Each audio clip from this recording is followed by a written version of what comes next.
एक समय थियो जब केपी ओली एउटा कुनै विषयमा अड्दा अन्तिमसम्म अड्नुहुन्थ्यो। अडानमा पक्का। उदाहरण म दिन्छु, महाकाली सन्धि। उहाँमा एउटा दम्भ सवार छ, उहाँलाई सत्ताको मात लागेको, addiction, power addicted. I am the state, म नै राज्य हुँ। तिम्रो मेरो सधैँ नेगेटिभ मात्रै कुराहरू सम्प्रेषण गर्ने, प्रकाशित गर्ने, लो हेर न त मेरा कुराहरू त यसरी पनि मैले दिन सक्छु मिडियाबाट भनेर हाम्रो छिमेकी मुलुक भारतको न्युज च्यानलमा अन्तर्वार्ता दिनुभएको हो कि?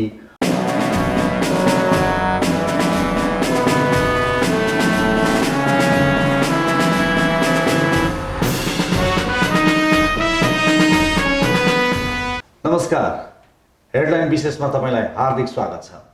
आजको हेडलाइन विशेषमा आजका हाम्रा अतिथि हुनुहुन्छ नेपाली कङ्ग्रेसका नेता पूर्व मन्त्री जितेन्द्र देव।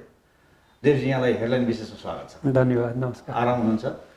आरामै छु भन्नै पर्यो व्यक्तिगत रूपमा, देश त आराम छैन, राजनीतिक रूपमा आराम छैन। प्रधानमन्त्री केपी शर्मा ओलीको जुन स्पिच थियो राष्ट्रिय सभामा, त्यो स्पिचमा चाहिँ माधव कुमार नेपाल र प्रचण्ड समूहका राष्ट्रिय सभाका नजिक रहेका राष्ट्रिय सभाका सदस्यले त्यो स्पिच सुन्नु भएन अरे, होइन, बाहिर जानुभयो। र नेपाली कङ्ग्रेस प्रतिपक्षी दलले पनि असहमति जनायो। तर अहिले त प्रधानमन्त्रीले त विदेशी न्युज च्यानलबाटै आफ्ना कुराहरू सुनाउनु हो नि सबैलाई। त्यो हेर्नु भएको छैन अन्तर्वार्ता? त्यो पनि हेरियो, कस्तो लाग्यो? सुनियो पनि। हिजो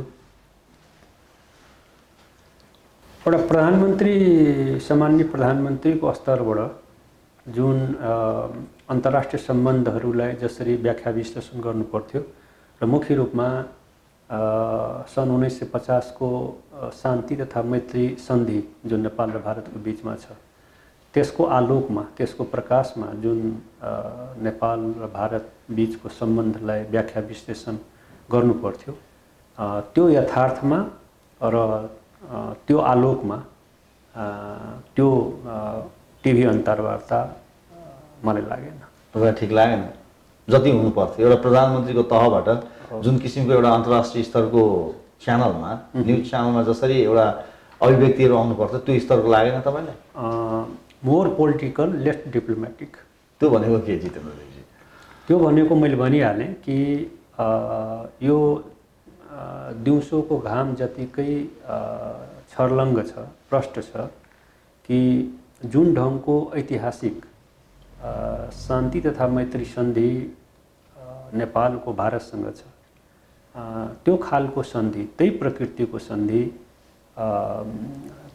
त्यही गहराइमा गएर त्यही किसिमको ऐतिहासिक परिवेशलाई व्याख्या गरेर त्यही किसिमको दुईटा देशको क्लोजनेस, बोन्डलाई अभिव्यक्त गर्ने गरी त्यस्तो प्रकृतिको सन्धि चाइनासँग हाम्रो छैन।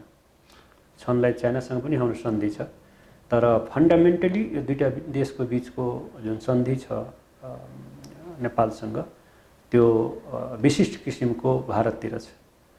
त्यो कुरालाई बिर्सेर, हैन, त्यो कुरालाई बिर्सेर र एउटा कूटनीतिकले, एउटा डिप्लोमेटले प्रधानमन्त्रीको पद पोलिटिकल पद मात्रै होइन, प्रधानमन्त्रीको पद एउटा डिप्लोमेटिक पद पनि हो, हैन।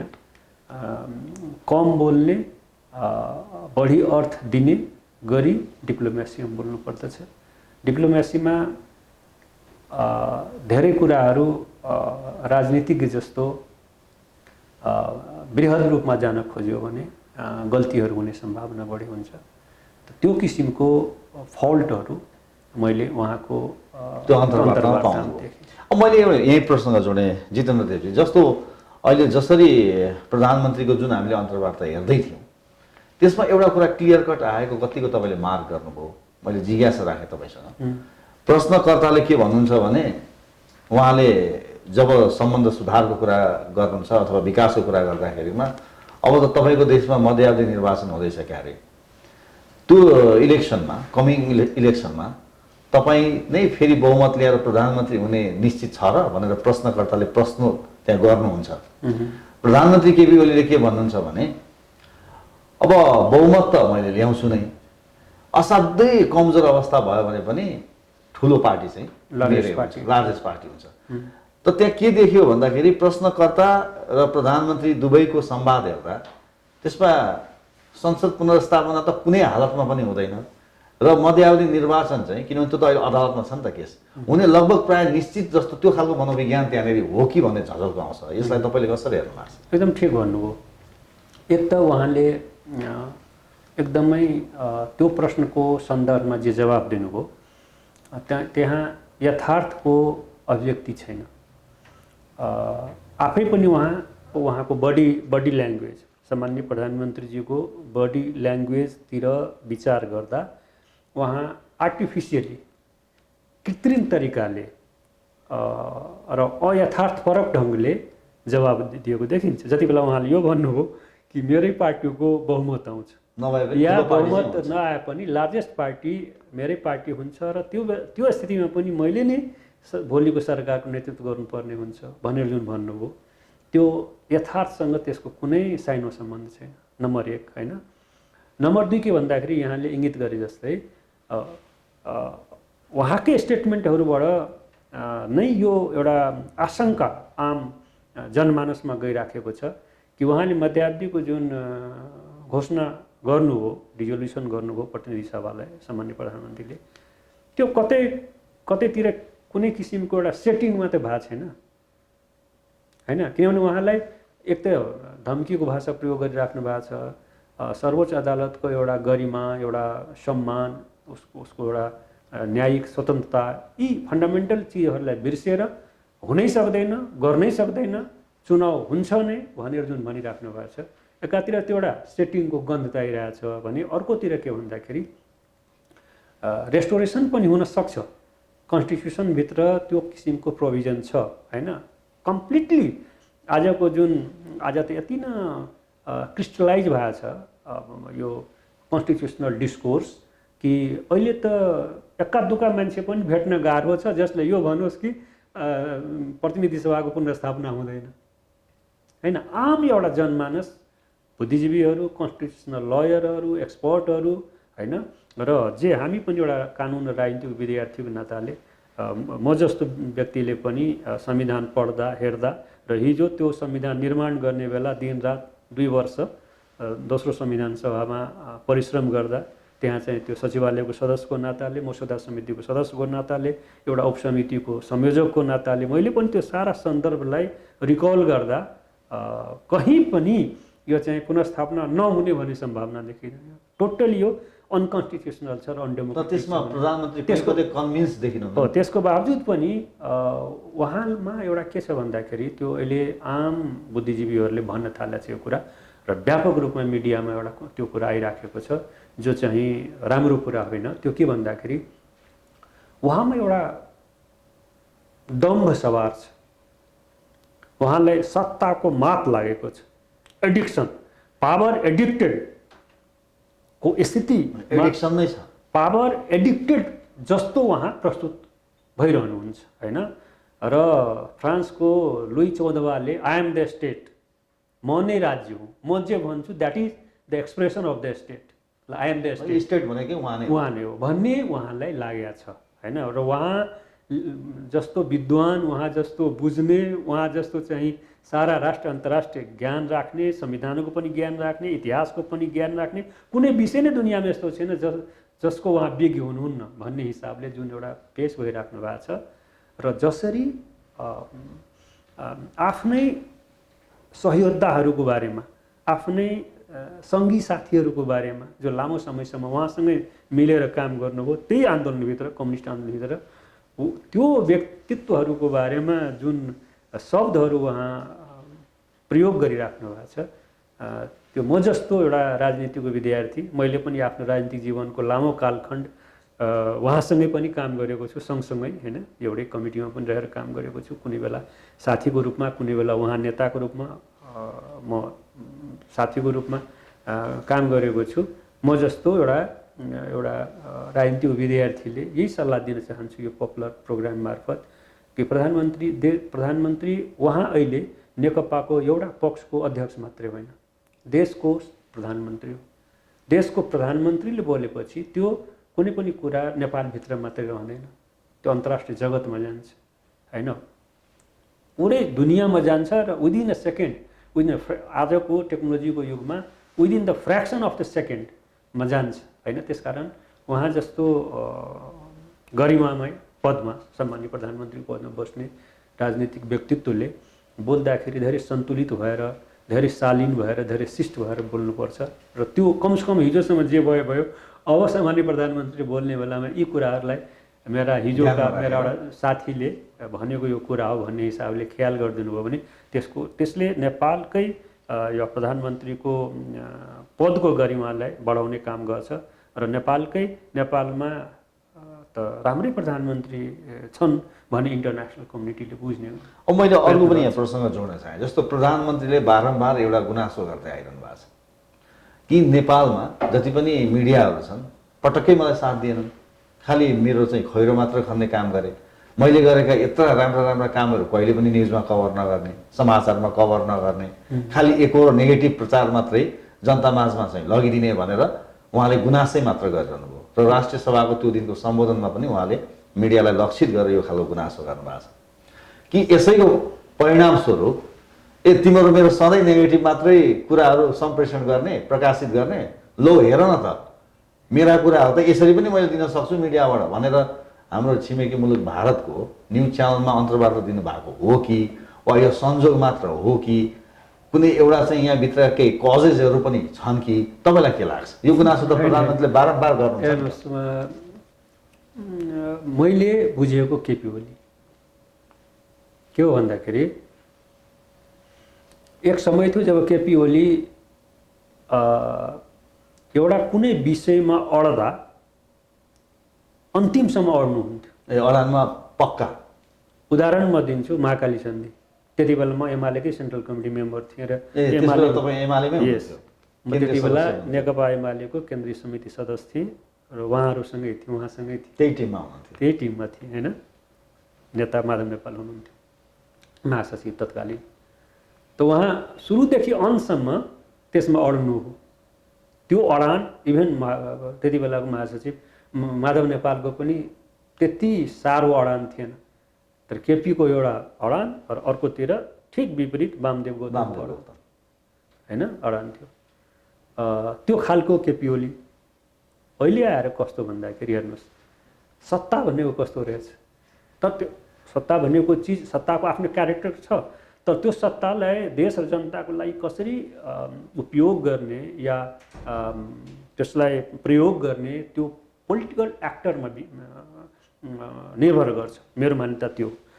अहिले के देख्नुभयो, जब भारतका 3टा पदाधिकारीहरू होइन टप लेभलका पदाधिकारीहरूको भ्रमण भयो, बडो छिटो भ्रमण भयो छोटो समयमा तीनटा त्यो लेभलको भ्रमण भनेको चान्चोने कुरा होइन डिप्लोमेसीमा होइन, इन्टरनेसनल रिलेसनमा।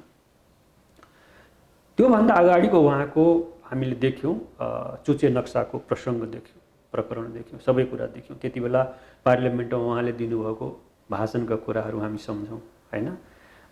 जुन किसिमको इन्डियाप्रतिको अभिव्यक्ति थियो त्यो सबै कुराहरू हामी सम्झौँ। म त्यति बृहत रूपमा जान चाहन्न, हामी सबै नेपालीहरू त्यो कुरा, हाम्रो मन मस्तिष्कमा त्यो कुरा छ।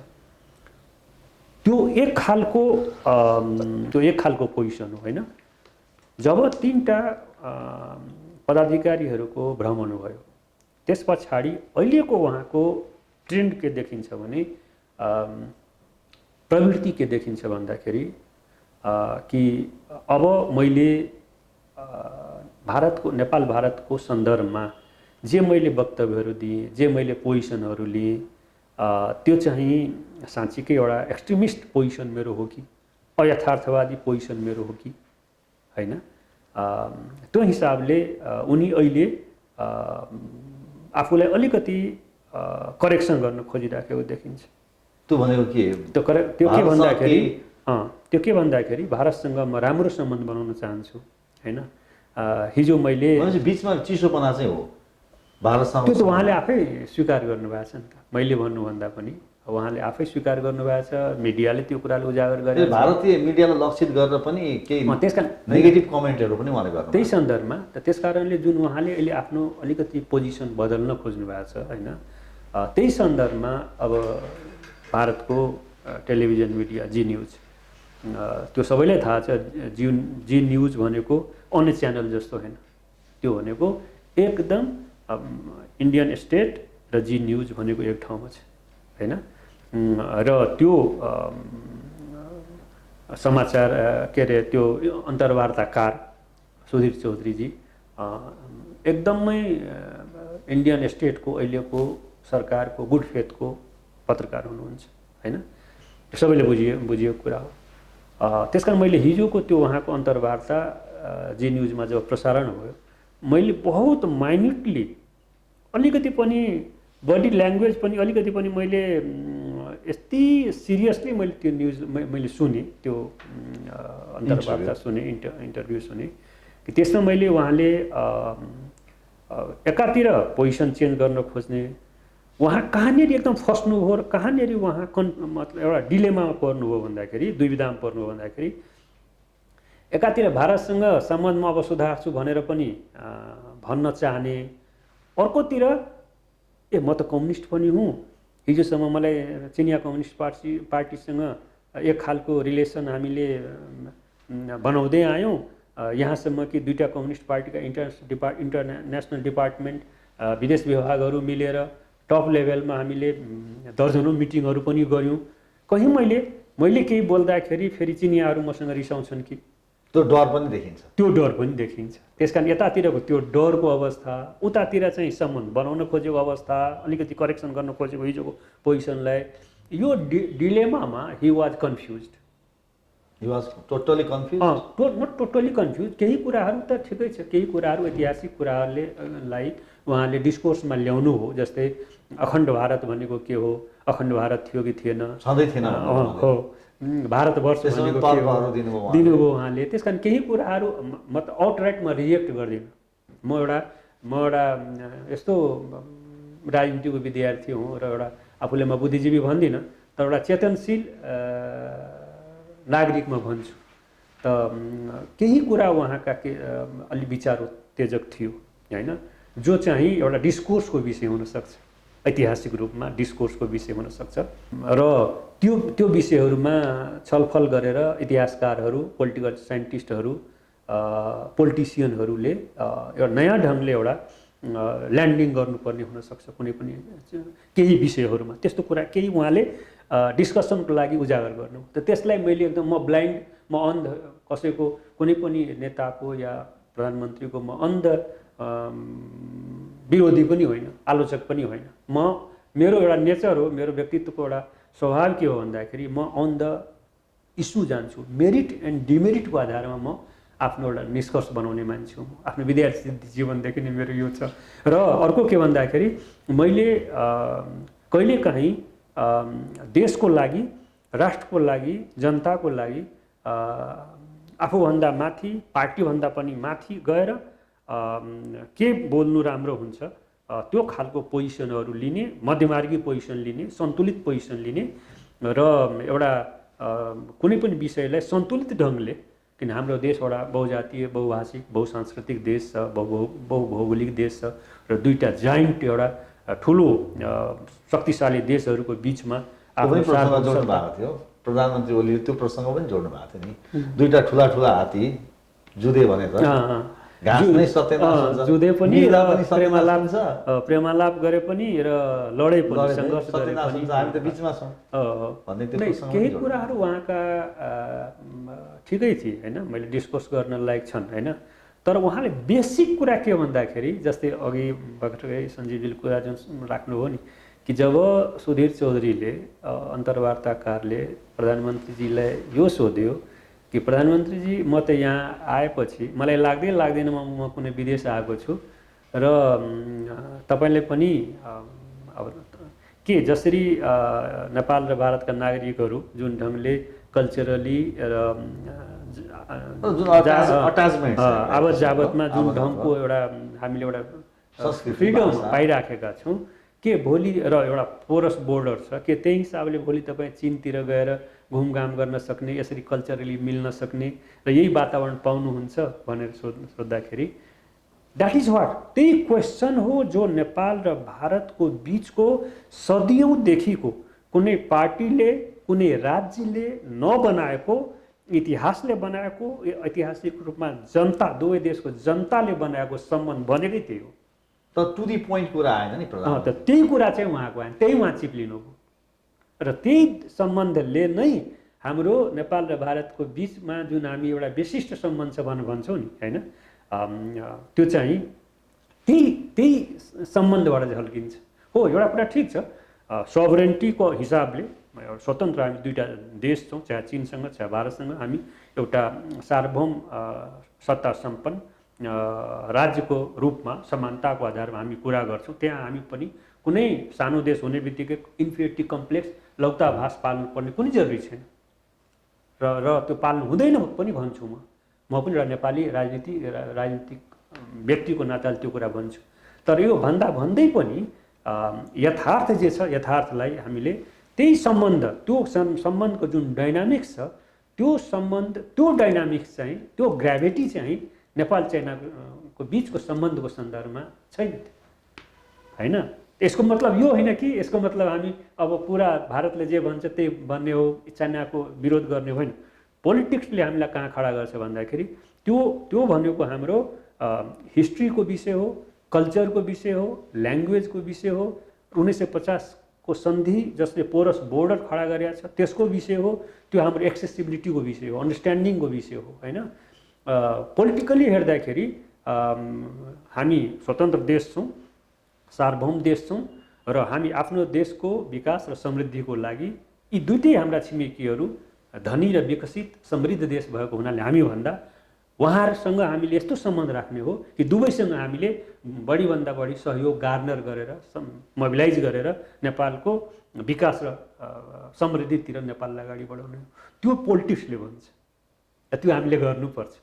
तर यो गर्दै पनि निश्चित रूपमा यो हामीले मानेर जानुपर्छ कि यही हो कि हाम्रो भूगोलको, हाम्रो इतिहासको, हाम्रो चाहिँ संस्कृतिको, हाम्रो धर्मको होइन प्रकृति नेचर कस्तो छ भन्दाखेरि त्यो सबै त्यो प्रकृतिले भारत र नेपालसँगको जुन सम्बन्ध हो त्यो अलिकति अन्य देशहरूको भन्दा विशिष्ट खालको छ, जो दुनियाँको मैले बुझेअनुसार, मैले पढेअनुसार दुनियाँको कुनै पनि देशमा यस्तो खालको दुईटा देशको बिचमा सम्बन्ध छैन। अब त्यो कुराले सामान्य प्रधानमन्त्रीजीले खुलेर चाहिँ एकछिन त अलमलै हुन्छ नि, अलमल हुनुभयो, बुझ्न सक्नुभयो र भन्न सक्नुभयो। अब कहाँनिर प्रधानमन्त्रीले कहाँ लिएर जाँदै हुन्छ, यसको एन्सर के हो भन्ने कुरा त उहाँले भन्न लाग्नुभयो कि ठुल्ठुला ऋषि मुनि र महात्माहरूको बिचमा शास्त्रास्त्र भयो, धेरै किसिमको शास्त्रास्त्र भयो, दर्शनको क्षेत्रमा, यो इतिहासको क्षेत्रमा जनकपुरमा भन्नु हो। त त्यहाँ 10वटा रथ थियो अनि 10 रथ भन्ने 10वटा रथले 10 रथ भयो होइन भन्दाखेरि त्यति बेला ठिक छ, भारततिर को अवस्था उहाँले करिब ठिकै राख्नु हो कि नाम भारतवर्ष थियो, तर त्यति बेला भारतवर्षभित्र हजारौँ राजा रजौटाहरू बर्मासम्म, हिमवत खण्डदेखि साउथमा हिन्द महासागर, यता बर्मा, उता चाहिँ अफगानिस्तानसम्म, त्यो कुरा ठिक भन्नु हो। तर सँगसँगै कहाँ कुरा लुकाउनु हो भन्दाखेरि जब हिस्ट्रीको हामी छलफल गर्छौँ त्यहाँ एउटा हिस्टोरियनको रूपमा छलफल गर्न सक्नुपर्छ, विद्वानको रूपमा। त्यहाँ नेपालीको रूपमा मात्रै हामी छलफल गऱ्यौँ भने या भारतीयहरूले पनि भारतीयको रूपमा मात्रै छलफल गऱ्यो भने हामी सही कन्क्लुजन जाँदैनौँ। त्यहाँ त्यो शास्त्रास्त्रको कुरा जुन हजारौँ वर्ष अगाडि बिफोर रामायण कालको कुरा गर्नुभयो, द्याट टाइम जनकपुर कहाँ थियो? नेपाल थियो कि थिएन त्यति बेला? नेपाल नामको कुनै देश थियो त्यति बेला? त्यो कुरा उहाँले किन लुगाउनु हो होइन? तर उतापट्टिको जे कुरा राख्नु हो भारतको सन्दर्भमा ठिक राख्नु हो। त्यसकारण हामीले त्यसरी नै खडा भएर इन्डियाको विद्वानहरूको बिचमा, नेपालको विद्वानहरूको बिचमा या चिनिया विद्वानहरूको बिचमा डिस्कसन गऱ्यौँ भने हिस्ट्रीलाई पनि हामी राम्रो ढङ्गले ल्यान्डिङ गर्न सक्छौँ र त्यो डिस्कोर्सबाट दुई देशको बिचको सम्बन्धलाई नयाँ उचाइमा हामी पुर्याउन सक्छौँ, अन्डरस्ट्यान्डिङलाई हामी डिप गर्न सक्छौँ, समझदारी बनाउन सक्छौँ, जो प्रकारान्तरले हाम्रो दुईटै मुलुकको लागि राम्रो हुन्छ। त्यहाँ उहाँ गर्न सक्नु भएन। ठिक छ जितेन्द्रजी, अब मैले यही प्रसङ्ग जोडेँ। अब मानौँ हिजोको दिनमा जे भयो, प्रधानमन्त्रीले पनि पटक पटक यो शब्द प्रयोग गर्नुपर्छ, हामी हिजोको दिनमा जान सक्दैन, अब नयाँ ढङ्गबाट जानुपर्छ। अब एसियाको समय हो, यो जति पनि विकसित कुराहरू औजार बने मेसिन बने सबै हामी विरुद्ध प्रयोग भयो। यो यावत प्रसङ्ग प्रधानमन्त्रीले पनि जोड्नु भएको छ। अब मैले यहीँनिर प्रसङ्ग के जोड्न चाहेको भने जुन प्रधानमन्त्री केपी शर्मा ओली र भारतको बिचको जुन सम्बन्ध थियो केही चिसोपना आएको थियो, अब यो अन्तर्वार्तापछि तपाईँलाई के लाग्छ? अब सम्बन्धमा केही सुमधुर या नयाँ कोर्समा जान लागेको अब ओली सरकारको सम्बन्ध कस्तो भन्दाखेरि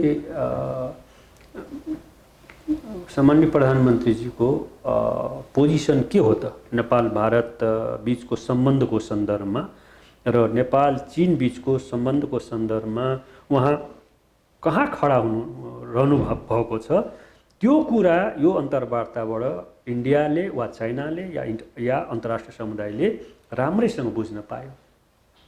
इन्डियनहरू मलाई लाग्छ जुन मकसदबाट यो जी न्युजको टिमलाई काठमाडौँ पठायो जे बुझ्नलाई, हैन कि अहिले जसरी चाहिँ हामीसँग राम्रो सम्बन्ध बनाउन खोजिराखेको छ त्यो त्यो त्यो भित्री हृदयदेखि एउटा आस्थाको आधारमा हो कि कमिटमेन्टको आधारमा हो कि ट्याक्टिक्सको आधारमा हो, कार्यनीतिको आधारमा हो, ट्याक्टिकल मुभ हो कि के हो, त्यो बुझ्न इन्डियनहरूले खोजेको हुनसक्छ र मलाई लाग्छ इन्डियनहरूले राम्रैसँग त्यो बुझेको हुनुपर्छ, हैन बुझेको हुनुपर्छ।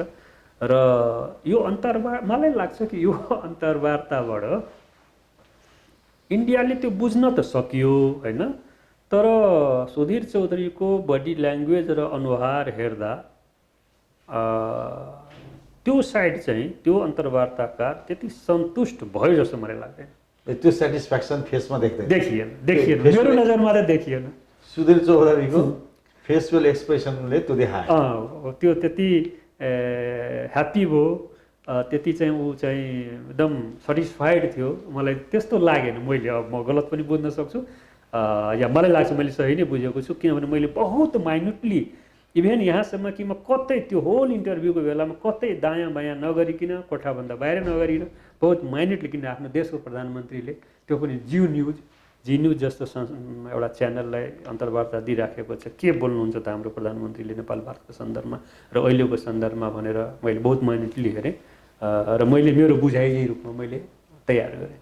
त्यो खालको तपाईँले अनुभूति गर्नुभयो र यहीँनिर त्यो चीन र भारतको जुन सम्बन्धको कुरा छ अहिले राम्रो सम्बन्ध छैन, त्यसमा म चाहिँ एउटा नेपालले चाहिँ अथवा मैले चाहिँ मेरै इनिसिएसनमा चाहिँ एउटा मध्यस्थकर्ताको भूमिका पनि म खेल्न सक्छु भन्दाखेरि मध्यावधि पनि त्यहाँ सुधीरले ट्याक्क जोड्छन्, मध्यावधि इलेक्सन हुँदैछ भन्ने प्रसङ्ग पनि त्यहाँनिर जोड्छन्। म उस्तै उमेरको होइन नरेन्द्र मोदी र सी जिनपिङकै हाराहारीमा 1-2 वर्षको अगाडि पछाडिका मान्छे हामी हौँ।